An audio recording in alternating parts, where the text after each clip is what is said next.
On va parler un peu est-ce qu'on peut dire clownerie, hein? Clowneries en anglais dans l'Assemblée.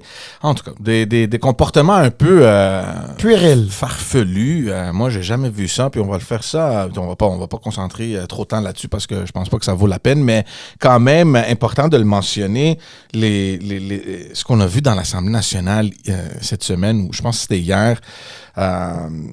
Puis, honnêtement, je trouve ça complètement normal que les oppositions profitent de cette faiblesse un peu du gouvernement suite à cette défaite-là, de l'attaquer un petit peu. Ça, c'est normal. Ça fait partie de la game.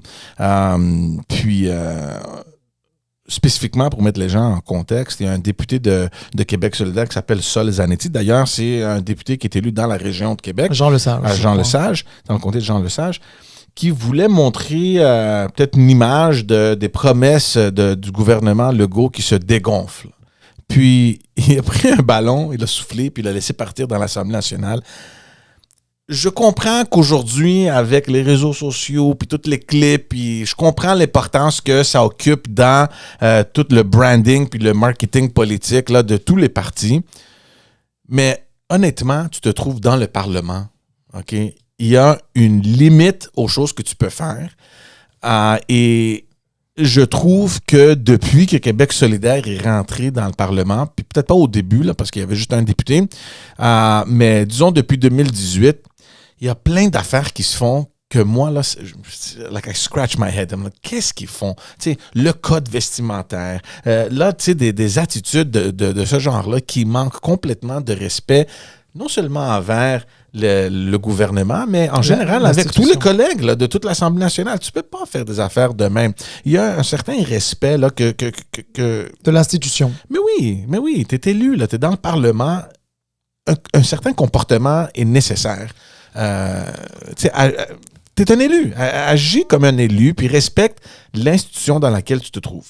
Écoute, regarde, on parlera pas très longtemps de ce sujet-là parce que, sincèrement, c'est déjà leur donner beaucoup d'importance d'en parler. Je vais te dire le fond de ma pensée. Moi, je trouve ça honnêtement inacceptable, intolérable et inexcusable. Des coups d'éclat, tu peux en faire partout.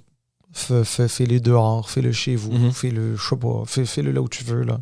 Des coups d'éclat pour attirer l'attention des médias, des électeurs, etc. Je sais que c'est ingrat d'être dans l'opposition, c'est difficile, puis d'essayer d'attirer l'attention, c'est pas facile, mais tes coups d'éclat, tu peux les faire partout. Quand tu es à l'Assemblée nationale, là, c'est une institution qui représente la démocratie, le peuple du Québec, sa grandeur, tout ce qu'il y a de plus positif dans un peuple, normalement, c'est sa maison démocratique. D'arriver là pour genre gonfler une ballonne, laisser se dégonfler comme ça, voler dans le ciel, tomber sur je ne sais où, là, le bureau d'un collègue ou ailleurs, ça n'a pas de bon sens. Est-ce que, j'entendais quelqu'un le dire à la télé hier, je ne sais plus trop qui, je leur ai bien donné le crédit, là, mais est-ce que cette même personne se serait permise de le faire devant un juge à l'intérieur d'une salle une salle de justice, un tribunal? Il l'aurait pas fait. Est-ce que tu l'aurais fait dans une église? Je veux dire, ça n'a pas de bon sens. Ouais. Il y a des choses là. Je comprends que il y a ce côté populaire, populiste de gauche de Québec solidaire. Nous, on représente les petites gens, les gens qui peuvent dire ce qu'ils veulent, comme ils veulent. Je suis désolé, là, chaque député représente des gens. Non, mais je comprends bien. Non, mais je te donne la mentalité un peu, enfin, je te décris un peu l'approche. Ouais. C'est de dire, tu sais, puis nous, on peut aller... on représente le peuple, fait que si le peuple s'habille de telle façon, là, comme avec Catherine Dorion dans le temps, eh ben, on est mieux de s'habiller comme on veut. Mais tu sais, à la limite, l'habillement, on peut toujours dire que telle personne n'a pas les vêtements qu'il faut. En tout cas, ça dépend lesquels, là, on s'entend, mais ce que je veux dire par là, c'est que, OK, s'habille inadéquatement. Tu sais, à la limite, on peut s'arrêter là. Mais sérieusement, un coup d'éclat de ce genre-là, c'est une oui, c'est un manque de respect à l'institution, c'est un manque de respect aux Québécois. Et puis, ça démontre aussi quelque chose, c'est que Québec solidaire ne représente pas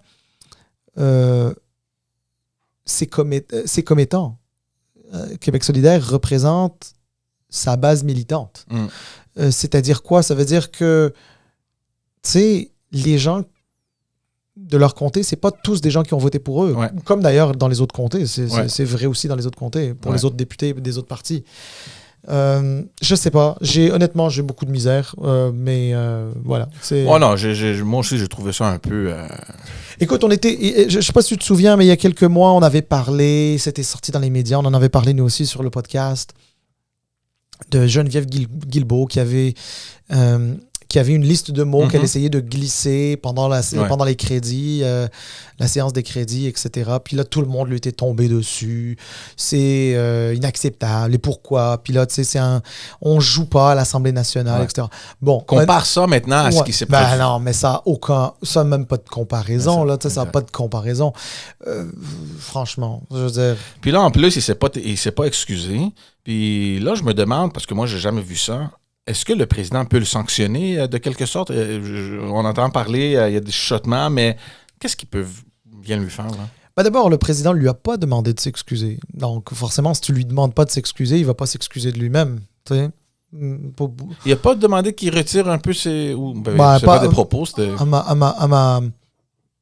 Non, c'était des excuses qu'il aurait dû demander. Je pense, il ne les a pas demandées. D'ailleurs, je pense que c'est ça qui avait rendu foudrage le leader caquiste.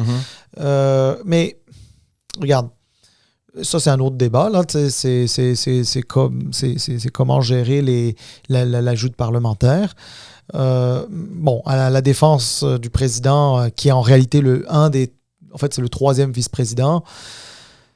Ça dépense, il n'a pas beaucoup d'expérience. Donc, et puis, quand tu n'as pas beaucoup d'expérience... Mais là, look, Franz Benjamin, quand même, il a été président du conseil à